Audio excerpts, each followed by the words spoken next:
Hi guys! Today's story is called Ruby's Worry, written and illustrated by Tom Percival. Now we sometimes all feel a little worry inside, whether big or small, and it makes us feel sad. This story is going to help us to talk about it and share with whoever you feel comfortable with. Are you ready to listen? Great. Ruby loved being Ruby. She loved to swing up high.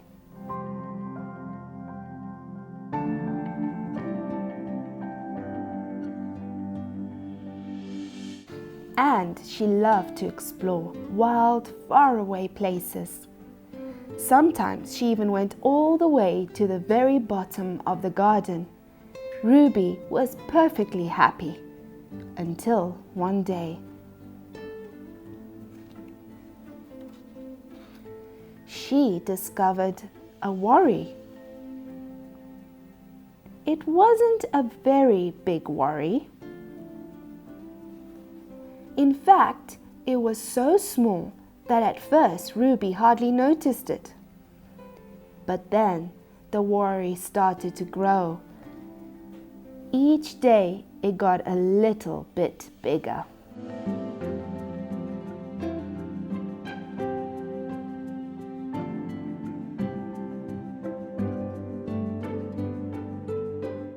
It just wouldn't leave her alone.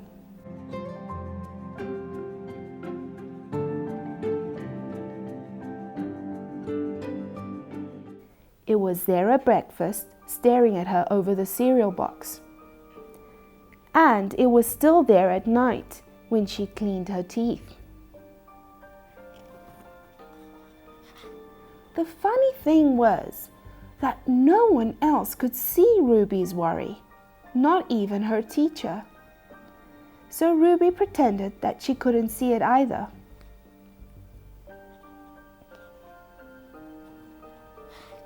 She tried to carry on as if everything was normal.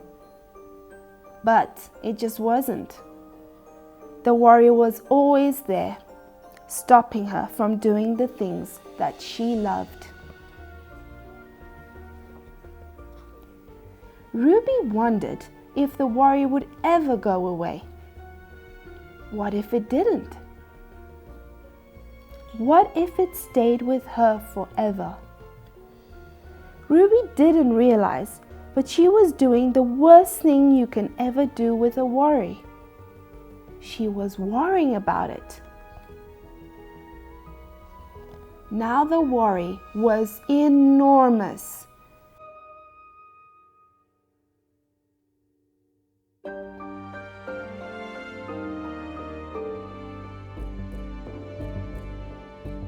It could barely fit in the kitchen at tea time. It filled up half of the school bus. And it took up the whole rows at the cinema.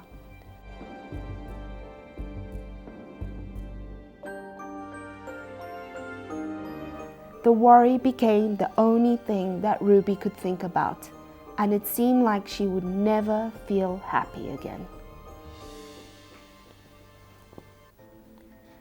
Then one day, something unexpected happened. Ruby noticed a boy sitting alone at the park. He looked how she felt, sad. And then she noticed something else, something hovering next to him. Could it be a worry? It was. Ruby realized that she wasn't the only person with a worry after all. Other people had them too. She asked the boy what was on his mind, and as he told her, the strangest thing happened. His worry began to shrink.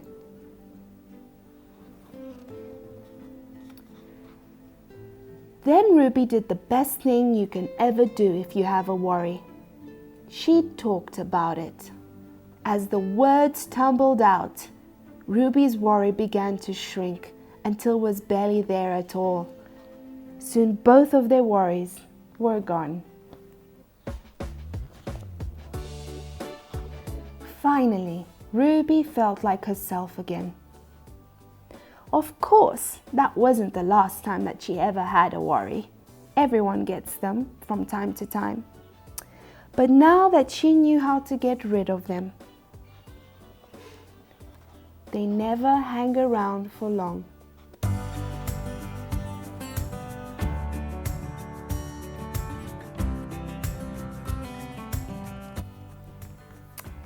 So Ruby managed to get rid of her worry by sharing and talking to a friend.